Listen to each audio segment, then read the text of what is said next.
police commando का खुद थोंगनबदा नहा अमा leikhidre नहा तरुक अमना खुलाइगा कोनना फारे थौदो असि ngasi अयुक पुंग 10 रोम ताबा अदुवाइदा थवन जिलागी सलुंफम मनिंग लेकाइदा थोखिबनी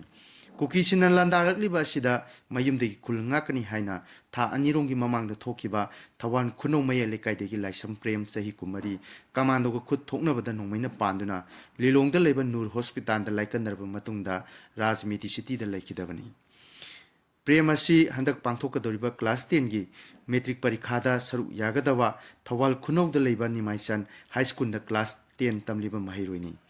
महाका लाकमिनबा मियोय तरु अदुसु खुलाइका कोनना फारे अमरोमदा थौदोक थोपमदा फंगबा पाव अमन हाई नोंगै कामनबा मखोल खरदी ताकी अदुमंगना यामना थीना कामनबा ओइखिदे हाइरी leikhidraba pm gi apopi nirmalana mahaki masanupa mari gi manungda ani subani था अनिरोंगी ममांगदा खुंग ngakpagidamak mayumdai thatoktuna satkhibani